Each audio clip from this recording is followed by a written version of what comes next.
Bună ziua, dragi prieteni! Sunt Olga și vă spun bine ați venit la Secretele Grădinarului.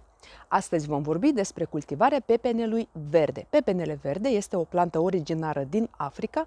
În secolul XVI aceasta a ajuns în Europa și pe urmă s-a răspândit în foarte multe țări ale lumii. În ziua de azi este o plantă foarte populară și cultivată în absolut toate țările ale lumii, acolo unde clima permite acest lucru. Ca să obținem recolte bogate de pepene verde, trebuie să știm care sunt cerințele acestei plante față de sol, umiditate, lumină și temperatură. Pepenele verde este o cultură termofilă. Temperatura optimă pentru dezvoltarea, creșterea și fructificarea acestei plante este 25-30 de grade. Plante mature pot suporta temperaturi ușor peste plus 40 de grade. Dacă temperaturile scad sau dacă temperaturile oscilează, temperaturile de zi și de noapte oscilează, atunci acest lucru se va reflecta negativ asupra dezvoltării plantei. Planta se poate opri din dezvoltare sau dacă sunt prezente flori sau fructe, acest lucru poate duce la avortarea fructelor. Dacă, de exemplu, temperaturile vor scădea până la plus 10 grade, acest lucru va duce la oprirea proceselor din interiorul plantei și dacă temperatura va scădea sub 10 grade și este de ajuns ca aceasta să ajungă până la plus 8 grade, în cazul acesta, planta poate muri. Așadar, trebuie să alegem cu grijă momentul în care plantăm sau semănăm pepenele verde la noi în grădină. Dacă vorbim de apă, această plantă este o mare iubitoare de apă, dar ea are un sistem radicular foarte bine dezvoltat. Rădăcinile pepenelui verde ajung la o adâncime de 1 metru și jumătate, iar pe lateral aceasta se poate extinde până la 4-5 metri. Și datorită acestui fapt, planta se poate autoaproviziona cu apă, dar totuși se recomandă ca aceasta să fie udată în perioada de înflorire și de fructificare. Se recomandă 2-3 udări în această perioadă. Nu se recomandă udarea plantelor în perioada imediat după transplantarea răsadurilor în grădină și în perioada în care fructele se coc. Pentru că, în primul caz, imediat după transplantare, ea nu se udă pentru că acest lucru va favoriza dezvoltarea rădăcinilor. Iar în perioada în care fructele se coc, nu se recomandă udarea plantelor pentru că excesul de apă poate duce la scăderea calității fructelor. Dacă vorbim de sol, această plantă preferă soluri nisipoase sau nisipolutoase, acele soluri care sunt afânate și se încălzesc repede.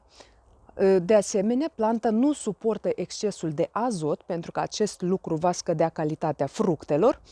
Tocmai de aceea, dacă dumneavoastră folosiți gunoiul de grajd, acesta trebuie să fie foarte bine descompus, pentru că folosirea gunoiului de grajd nedescompus sau semidescompus va crește foarte mult nivelul azotului în sol, ceea ce va dăuna fructelor pepenelui verde. Și dacă vorbim de lumină, lumina este un factor foarte important atunci când vorbim de această cultură. Este o cultură iubitoare de lumină, tocmai de aceea, dacă produceți răsaduri, trebuie să alegeți un loc foarte însorit, acolo unde le veți ține.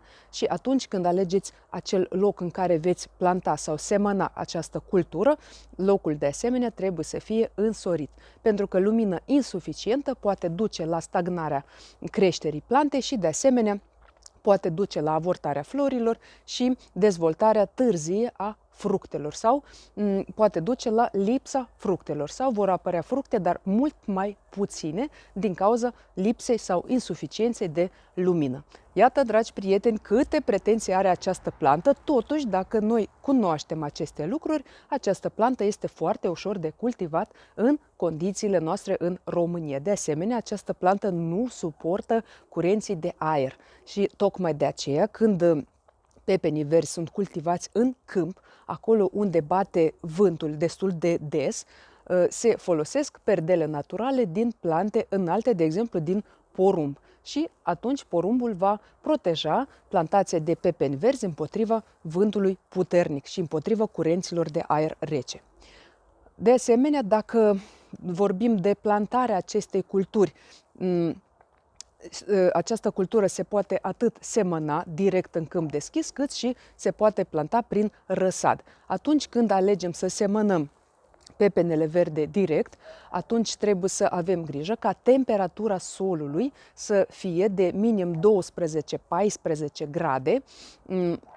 Iar dacă plantăm, de exemplu, pepenele verde prin răsad, de regulă plantarea acestuia se efectuează în luna mai, în data de 10-15 mai, depinde de zona în care locuiți dumneavoastră. Pentru răsaduri, dacă doriți să produceți răsaduri, atunci acestea semințele se pun la germinat în luna martie și de regulă temperatura optimă pentru germinarea semințelor este de 25-30 de grade, chiar dacă semințele pot germina și începând cu 15 grade, dacă vorbim de temperatură. Însă, dacă temperatura în momentul germinării este 15 grade, atunci germinarea poate dura chiar și 3 săptămâni. Tocmai de aceea, dacă alegeți să produceți semințe și puneți semințele dumneavoastră la germinat și doriți ca acestea să germineze mai repede, trebuie să le oferiți toate condițiile. Temperatură 25-30 de grade. În cazul acesta, semințele vor germina doar în câteva zile. De asemenea, trebuie să aveți grijă de răsadurile dumneavoastră și ca substratul să fie umed în permanență. Și despre lumină și temperatură am spus deja că este o plantă iubitoare de lumină și de temperatură și de căldură. Tocmai de aceea, atunci când produceți răsaduri, aveți grijă ca temperatura la care expuneți răsadurile dumneavoastră să nu scadă sub 22 de grade. De regulă, temperatura de 22-23 de grade sau până la 25 este temperatura optimă pentru dezvoltarea, creșterea și dezvoltarea răsadurilor. Atunci când această cultură se seamănă sau se plantează în grădină, ea se poate asocia cu cartofii timpurii. Se procedează în felul următor. Prima dată, în luna martie, vorbim acum de acea zonă unde clima permite acest lucru. De regulă, aceste zone de sud ale țării sau, în general, acele țări unde clima este mai caldă și permite acest lucru. În luna martie se plantează cartofii timpurii, pe urmă, în luna aprilie se seamănă sau se plantează pepenii verzi între rânduri, așa cum se vede acum pe ecran, după schema aceasta. Așa. Pe urmă, în luna mai-iunie, cartofii se culeg și rămân doar pepenii verzi să crească în continuare. Acest lucru permite să se facă economie de spațiu.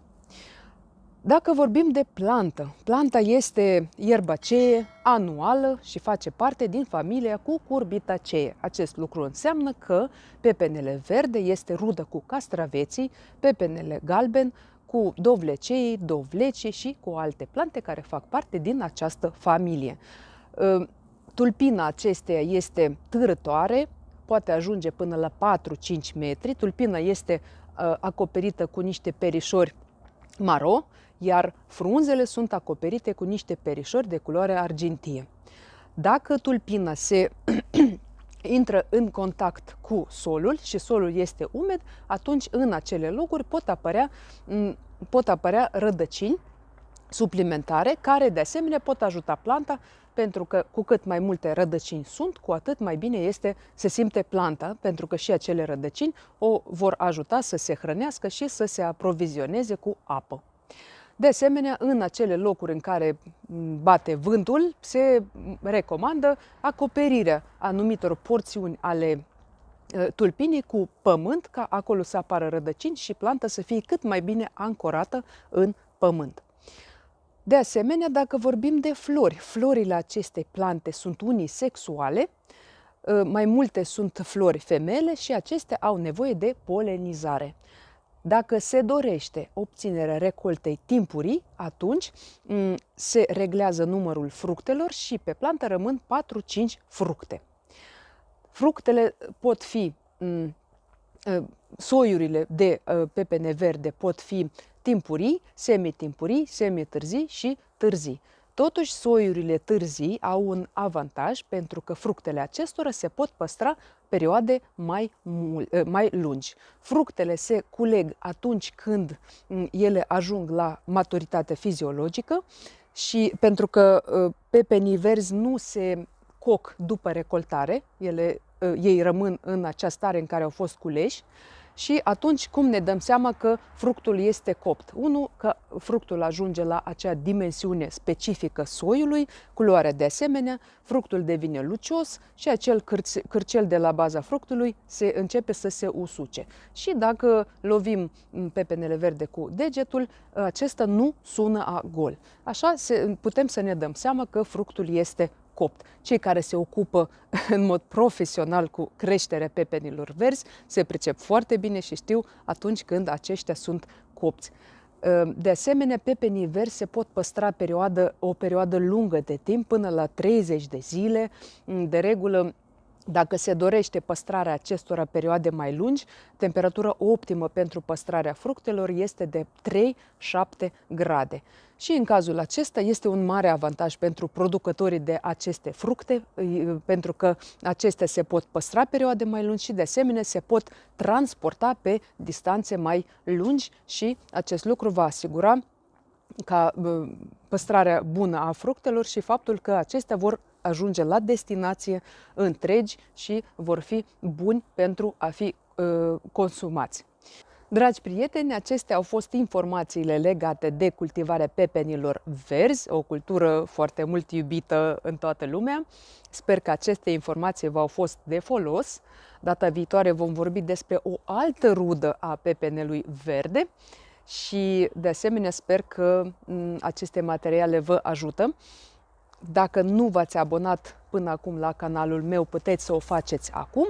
Nu uitați să apăsați pe clopoțel și alegeți toate notificările. Lăsați un like la acest video dacă îl găsiți util și interesant și că alți grădinari să îl găsească mai ușor.